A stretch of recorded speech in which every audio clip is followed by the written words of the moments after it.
Sergio, Mucho gusto, don mucho Jorge. gusto. Para mí es un gusto recibirlo a usted. Un gran politólogo, un hombre de análisis. eh, Muchos temas políticos, ¿verdad? La Us- atomización de los partidos, Correcto. la desintegración prácticamente de un partido político como el PAC. No está en el mapa, ¿verdad? Así es. Aunque deben haber eh, todavía grandes eh, votantes por el PAC, ¿verdad? Porque recordémonos que fue gobierno 2 veces, 8 años, y además estuvo como oposición bastantes, como 3 periodos, creo. Bueno, no, usted manda, don Jorge, podemos comenzar por ahí. Es un tema que a mí en lo personal me apasiona mucho. Bueno, un saludo a usted y a quienes nos estén siguiendo en este momento. Eh, el tema del PAC, el tema inclusive, si usted me lo permite, lo voy a vincular con el Partido Progreso Social Democrático. Son, para mi gusto, reflejo de algo más profundo que tiene que ver con el debilitamiento de dos cosas que no son exclusivas de Costa Rica, claro, pero que, bueno, nos interesa en lo que a nosotros compete la realidad de nuestro país. Uno es el debilitamiento del sistema de partidos políticos como tal, o sea, esa es una realidad. Esta es una democracia, como la mayoría de las democracias occidentales, cimentadas en dos criterios básicos, en la participación, digamos, universal, abierta, directa de la ciudadanía en las tomas de decisiones políticas, pero fundamentalmente en el instituto de la representación política. Y la representación política ejercida en lo que aquí llamamos el monopolio de los partidos políticos en el uso de esa representación política. Es decir, la mayoría de las democracias occidentales, aunque se han ido dando algunos ajustes, algunos cambios, pero sin tocar lo medular que es esto, se fundamentan en la existencia de la figura de partidos políticos que son los que organizan la voluntad soberana, articulan las demandas ciudadanas y a partir de operadores que tienen, desarrollan o tratan de procesar esas demandas ciudadanas desde el ejercicio del poder público una vez sean legitimados con el voto de sus apoyos, de sus bases electorales, de la ciudadanía. Eso ha sido, digamos, fundamental en la democracia occidental. La forma específica que adquiere eso sí va variando. Tenemos regímenes como el nuestro, presidencialista, donde impera el poder ejecutivo con una importante fuerza, aunque acotado, porque existe la balanza, ¿verdad?, con el poder legislativo y el poder judicial, pero digamos que la figura del titular del ejecutivo es predominante. Hay otros regímenes, como en la mayoría de los países europeos, donde inclusive ese rol de los partidos políticos es todavía más notorio, más significativo, porque son regímenes parlamentarios, donde lo que el elector, por decirlo así, integra con el voto directo es el parlamento respectivo y luego en una Eso, suerte de elección de segundo grado, escoge a los titulares del Ejecutivo. No a la figura que representa al poder como tal, que puede llamarse una monarquía constitucional como la española, el monarca, el rey, o en un sistema parlamentario más republicano como el alemán, el presidente, ¿verdad? Que esas son figuras que también pueden ser electas, pero que lo que ejercen es una representación, digamos, si lo queremos ver así, casi que simbólica de todo el Estado. Pero el que lleva el control del Ejecutivo, el día a día, por decirlo así, el equivalente a nuestro jefe de Estado y de gobierno, sí es designado en ese respectivo parlamento. Qué sé yo, en el Bundestag eligen al que llaman canciller o cancillera. En el caso de las Cortes españolas, al presidente de gobierno, que es como se le conoce en la normativa española. Entonces, la figura del partido político siempre ha sido muy determinante, muy importante. Y los partidos políticos, por mucho tiempo, en el caso costarricense, especialmente, diría yo, después del surgimiento de la nueva república en 1900, de la segunda república en el año 49, pues se han ido, digamos, decantando por consolidar por muchos años, digamos, dos grandes fuerzas que de alguna forma balancearon el equilibrio del poder. Uno, desde una visión, digamos, de centro-izquierda, de tipo socialdemócrata, y otra de una visión de centro-derecha, de tipo social, o como llaman ahora, humanista cristiano, y gravitaban alrededor de esas dos fuerzas unas cuantas más, con presencia, por ejemplo, en la Asamblea Legislativa o con presencia en entidades municipales, pero con un peso político relativo muy inferior al de estas otras dos fuerzas. Por ejemplo, nuestra Asamblea Legislativa hace muchos años está constituida por 57 diputados, ¿verdad? No ha habido forma de que eso cambie, y cuando alguien lo ha intentado, más bien ha generado tremenda polémica a nivel social. Bueno, de esos 57 diputados, muchos periodos constitucionales, un 80-85% lo integraban diputados y diputadas provenientes de esas dos fuerzas políticas. Liberación Nacional por un lado y la Unidad Social Cristiana, que es la resultante histórica de una serie de fuerzas que se fueron construyendo a lo largo de 30 años, después del 48, y que de alguna forma representaban, ahí sí en singular, la oposición a Liberación Nacional, que había surgido como en 1951, fruto de los ganadores de la Guerra Civil del 48. Ok, inclusive la última vez que y eso es anecdótico pero es interesante recordarlo, la última vez que un presidente de la República tuvo una fracción oficialista en la Asamblea Legislativa mayoritaria, es decir, que si lo queremos ver para muchas cosas, no hubiera requerido llegar a negociaciones con ninguna otra fuerza, pues contaba con 29 de los 57 diputados, fue el presidente Rafael Ángel Calderón Fournier, que comenzó con 29 legisladores. Pues se le sumó uno más y llegó a 30. Y antes, una mayoría que casi alcanza la calificada, Luis Alberto Monge, en el 82, que obtuvo 33 diputados afines.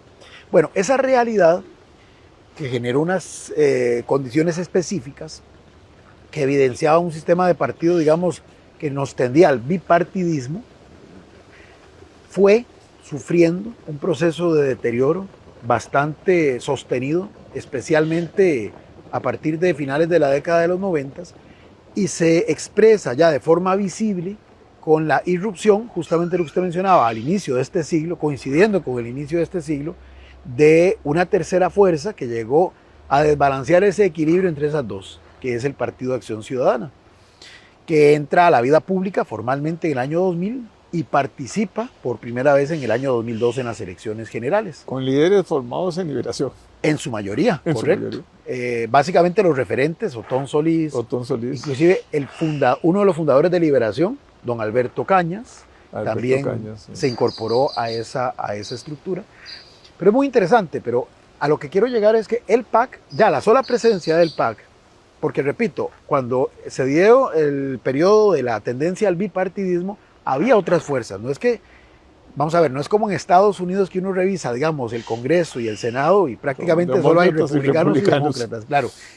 Acá siempre han habido representación de otras fuerzas, pero en minorías que a veces servían para afinar ciertos acuerdos, porque tal vez un diputado era necesario para llegar a un acuerdo y no podemos obviar al famoso al Cartago Cachimbal, de Agrícola Cartagena, su partido provincial. Pero digamos que su rol era como, y que no se tome a mal lo que voy a decir, pero era como de actor secundario, no de actor protagonista. Cuando irrumpe el PAC, sí cambia la correlación de fuerzas, porque en esa primera elección, que recordemos aquí se hace simultánea, la de presidente, en ese entonces todavía se hacía la de presidente, la de diputados y la de regidores. La de presidente al menos, don Otón Solís, que era el candidato de ese partido, alcanza un 26% de esa votación, que si bien no le permitió llegar ni siquiera a una segunda ronda, sí provocó que por primera vez en la historia de Costa Rica tuviéramos que acudir a la figura de la segunda ronda. Porque en esa ocasión don Abel Pacheco sacó un 38% de los votos, en esa primera ronda no llegó al 40%, que era el umbral que este país definió como el mínimo para llegar a la presidencia en primera ronda. Y el que le siguió, que fue el candidato de Liberación, don Rolando Araya Monge, llegó a un 31%. Entonces es muy interesante porque la sola presencia del PAC ya va cambiando, por decirlo así, la dinámica electoral costarricense. Primera vez que se tiene que llegar a segunda ronda, de acuerdo, llegaron los de siempre, Liberación y la Unidad, pero ya esto marcaba por decirlo así, una luz de que algo estaba cambiando. Pero aparte de eso, en la elección de legisladores, el PAC en esa primera ocasión, con tan solo 2 años de haberse fundado, alcanza, si mi memoria no me falla, alrededor de unos 14 diputados, que fue una bancada que ya no podíamos considerar accesoria o que ejercía un papel secundario, porque no solamente es una fracción importante en número de legisladores, prácticamente parecida a la que tuvo la coalición Unidad de 1982, sino que además, como son solo 57 los diputados, es un número rígido, no es como en Alemania que a veces se amplía un poquito por el sistema de elección que ellos tienen, esos 14 significó restarle a alguien. Entonces, ¿qué pasó? Que los que habían sido los partidos que habían hegemonizado el control de la Asamblea, con normalmente bancadas de 20 o más legisladores, comenzaron a perder ese nivel de respaldo. Inclusive el presidente, que a la sazón resultó electo en la segunda ronda, el presidente Pacheco, contó con una fracción de 19 legisladores. Ya, vea qué interesante, una fracción oficialista que bajaba del número mágico de 20, por decirlo así. Entonces ya hablábamos de tres fuerzas políticas, Liberación, la Unidad y el PAC, que sí tenían en términos de número de curules ganadas un peso político más o menos similar. Entonces se comenzó a migrar a lo que se consideró podía ser una suerte de multipartidismo moderado. Se comienza a atomizar, como usted decía al principio, la forma en que están integrados estos órganos colegiados. Viene el escándalo que sacude las bases de uno de los dos partidos fuertes de ese momento, la Unidad Social Cristiana, que eso se da a la mitad de ese periodo constitucional, debilita ostensiblemente a la unidad.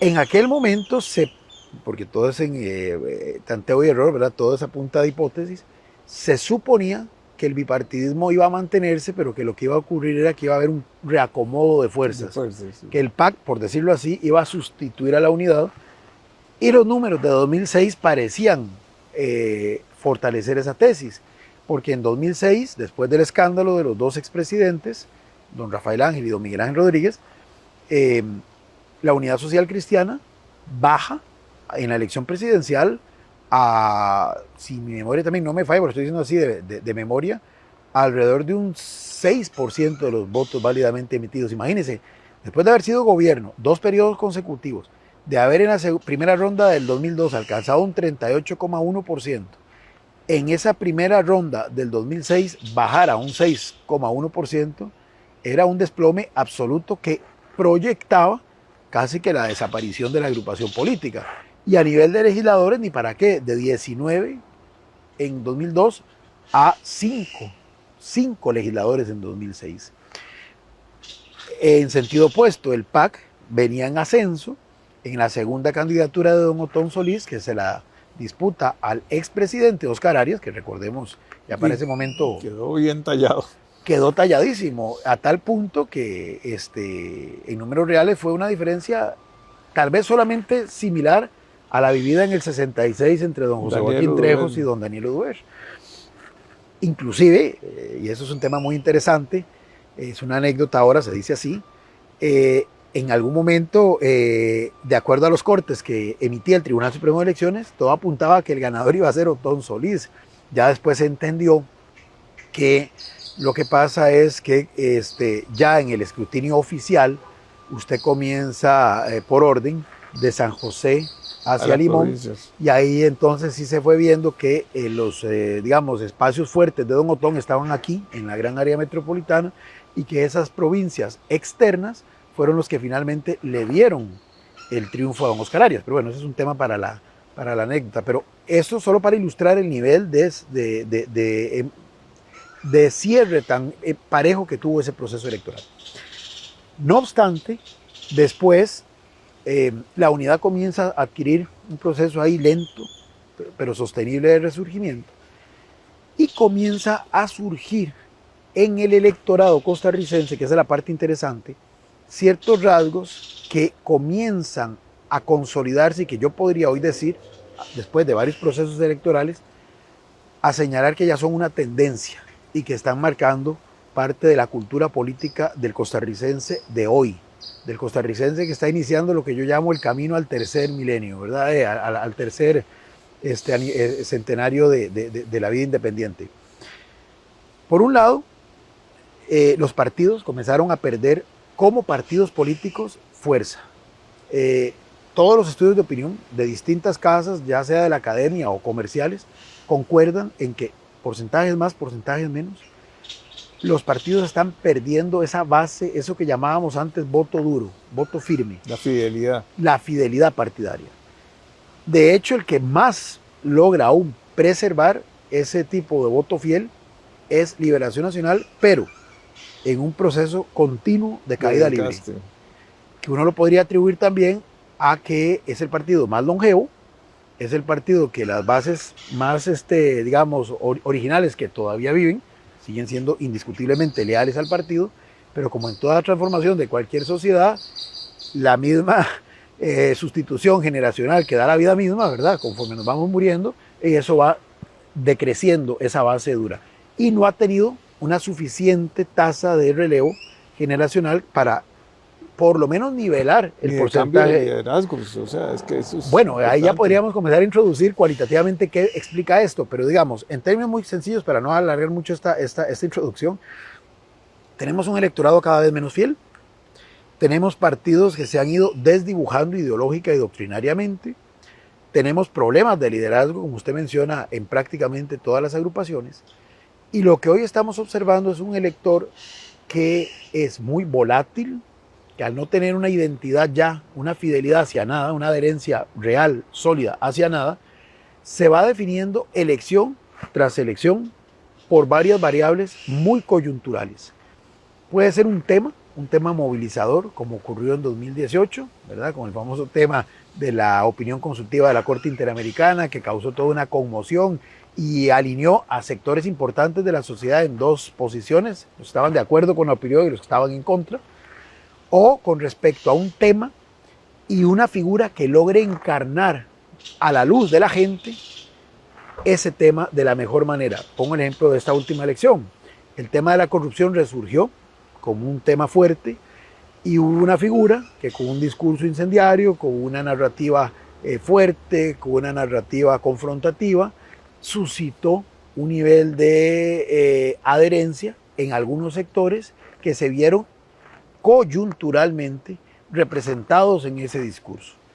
Esa idea de que la corrupción además era sinónimo de una causa principal de la exclusión social, de la desigualdad, caló, especialmente en sectores que viven realmente la desigualdad y la exclusión, y que entonces encontraron pertinente, encontraron lógica esa explicación de que a causa de la corrupción es que ellos viven en esa situación. Entonces lograron, por decirlo así, hacer clic con ese mensaje. Bueno, eso está pasando de elección en elección, con un elemento extra, como los partidos... Bueno, pero el PAC primero, en la primera elección, bueno, cuando fueron electos, ¿verdad? El presidente Solís, mucho del discurso era la corrupción también. También, correcto, y la necesidad del cambio. Y la necesidad del cambio, pero se le daba se le endosaba toda la corrupción a los partidos que, si usted lo ve tradicionales. Bien, es parte de un proceso que se viene desarrollando discursivamente y básicamente con hechos reales, porque hay hechos reales que lo respaldan, pero que se fue construyendo toda una narrativa en torno a eso que usted plantea prácticamente desde los 90s, manejado desde los mismos medios de comunicación, desde generadores de opinión, sí. Un día sí, otro también, que la corrupción, que el problema, y véalo así, y usted tiene toda la razón, don Luis Guillermo Solís, que es el primer presidente del PAC, que provenía de Liberación Nacional, inclusive fue secretario general de Liberación Nacional, de alguna forma capitalizó en su mensaje político electoral ese tema, y yo no digo que esa haya sido su intención, pero contribuyó a posicionar en el imaginario social de un segmento cada vez más grande de ciudadanos que, por ejemplo, Liberación Nacional es sinónimo de corrupción. Y eso es injusto, digamos, no puede decir que un solo partido es responsable de la corrupción, como tampoco puede uno argumentar que un solo partido es responsable de los grandes éxitos que la sociedad haya tenido. Pero ¿qué ha ocurrido desde el punto de vista de posicionamiento de imagen? Que en lo electoral a veces es más importante que lo real, porque lo importante es lo que usted cree más que lo que es. Y más ahora en esta época de la posverdad, las verdades alternativas y todo esto. Y todos los troles y todos los... Además, reforzando, redes. Claro, en las redes, reforzando una serie de ideas fuerza. Yo le puedo a usted demostrar con hechos científicamente probados X tesis, pero si usted está convencido de lo otro, mis datos simplemente los va a refutar. Entonces, en política especialmente, bueno, ahora lamentablemente creo que en otras esferas del quehacer humano se ha ido propagando eso también, pero en política electoral siempre se dijo lo importante es lo que se percibe y no tanto lo que es, ¿verdad? Y en este caso, hoy, los estudios así lo reflejan, hay mucha gente que hace esa asociación, que le ha perjudicado mucho, en este caso, a Liberación. Ya la unidad, digamos, sufrió también su embate y lo sufrió electoralmente, como lo decía hace un rato. Pero con el caso del PAC, efectivamente, el PAC es un caso interesantísimo. Después de 14 años de estar en la vida política, logra por fin llegar al Ejecutivo.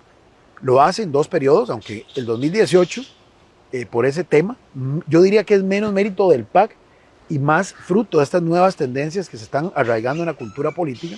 Y se lo pongo así de sencillo.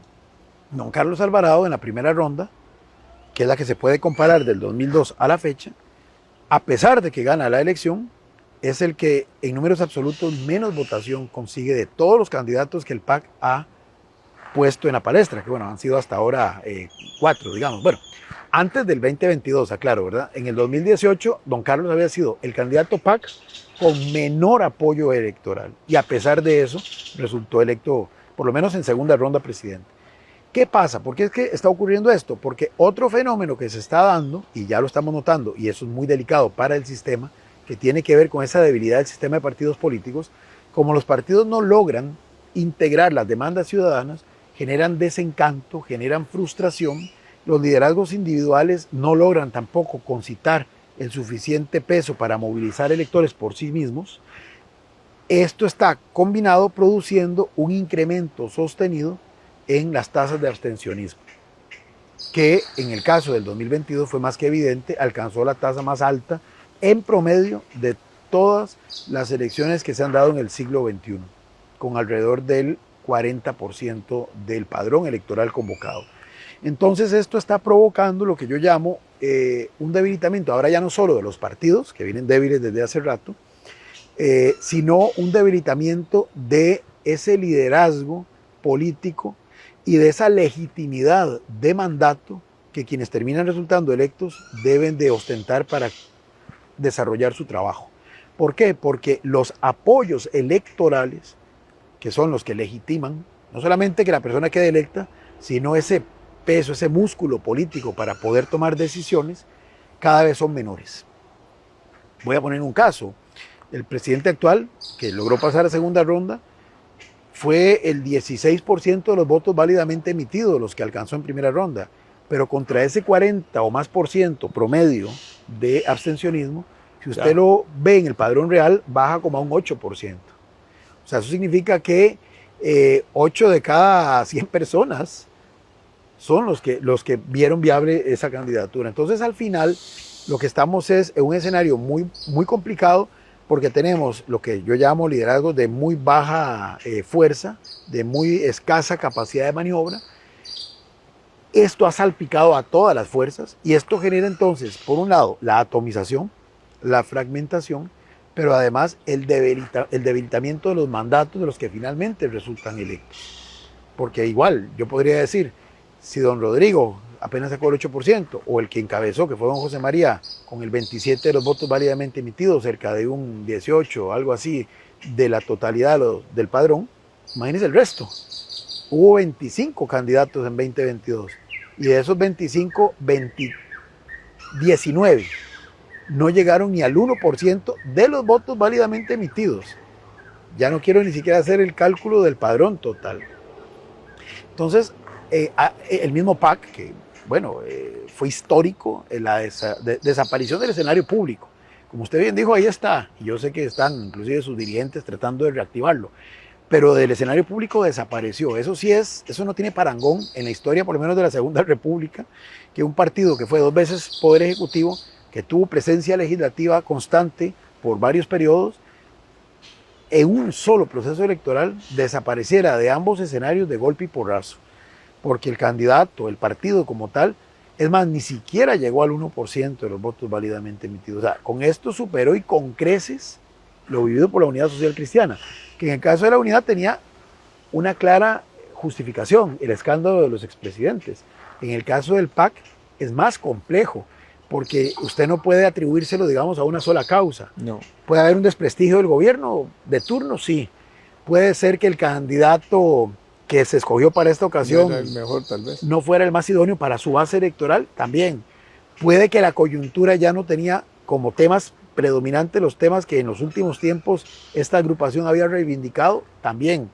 Puede ser, en fin, una serie de factores que todos sumados tratan de entender qué pasó, pero ciertamente puede ser un desencanto de la base con lo que el partido significó, ¿O qué ofreció? ofreció y que luego no cumplió. Y ya no hablo solamente de acciones puntuales en materia, digamos, del Ejecutivo, sino de lo que simbolizó una lucha, digamos, contra la corrupción, la transparencia, y que quizá para algún sector de su base dejó, digamos, dejó de camino en el devenir de estos años. Es decir, hay una serie de variables que inclusive hay que investigar, creo que ellos lo están haciendo internamente, obviamente eso siempre tiene un sesgo cuando se hace internamente, pero creo que es un buen punto para la academia, porque sí es un fenómeno desde el punto de vista objetivo digno de mención, o sea, que un partido que había alcanzado el poder débil, eso sí, como lo he venido explicando, pero poder al fin, llegare a la prácticamente desaparición del escenario público. Pero bueno, ese es el entorno en el que estamos y surge para el Ejecutivo, que eso sí no había pasado hasta hoy, un partido nuevo, totalmente nuevo, creado en mayo del 2020, mayo del 2020, es decir, para febrero del 2022 ni siquiera tenía 2 años de cumplido su inscripción ante el Tribunal Supremo de Elecciones, que es lo que en ciencia política llamamos un partido taxi, y esto no es nada peyorativo, así es.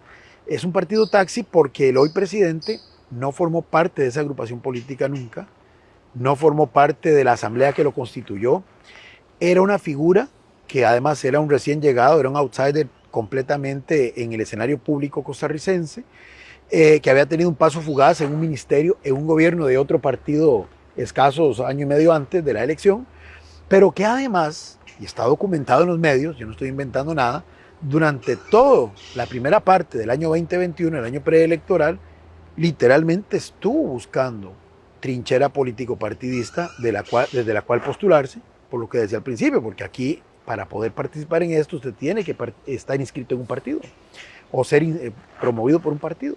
Y hay experiencias de que estuvo, digamos, en conversaciones con un partido como el Republicano Social Cristiano, que luego hubo otros partidos que se quisieron crear para que les sirvieran de plataforma y luego no les alcanzó el tiempo o no cumplieron con los requisitos y no pudieron hacerlo.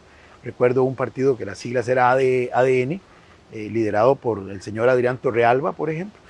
Y al final hubo 3 fuerzas políticas, de las cuales solo quedó una, Progreso Social Democrático, que dijeron, lo abanderamos, lo convertimos en nuestro candidato.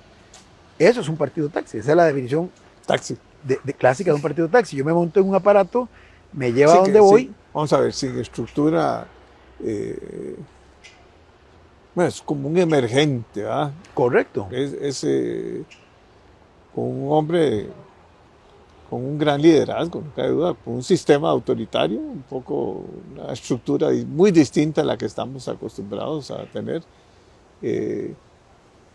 donde va a haber mucha movilidad, pareciera, por su estilo de gerencia, pongámosle así. Por supuesto. Ya cuando uno le dicen que lo están midiendo ahí por una serie de variables y porque tal vez no coinciden con el pensamiento de él, cuando uno sabe que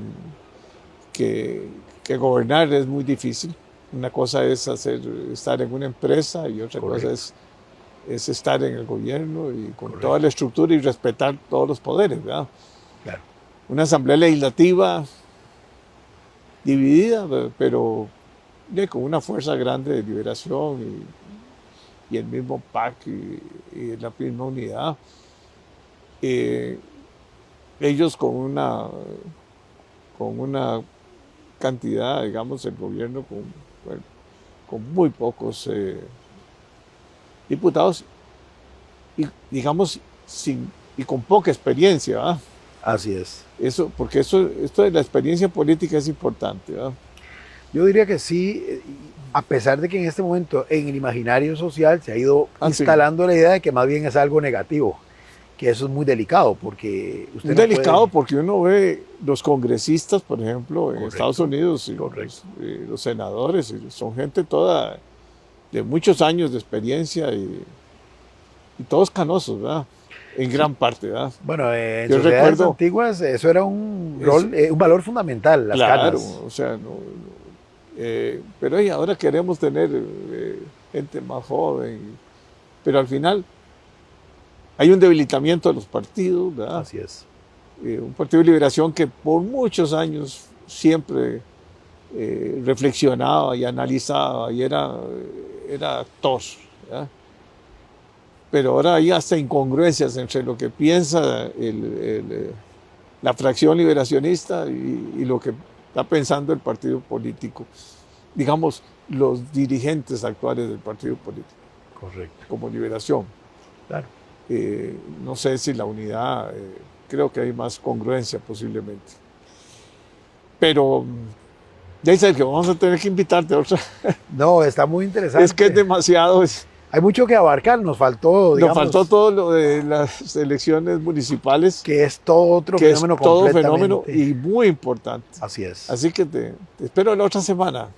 Procuraremos. Vamos a ver cómo Vamos a me ser serio, ahí gestiono. arreglar tu agenda y vamos a... Es que esto es importante. La educación política es de lo más importante. Correcto. Y no es... si no vamos a seguir en estos sub y bajas, pongámosle así, ¿verdad?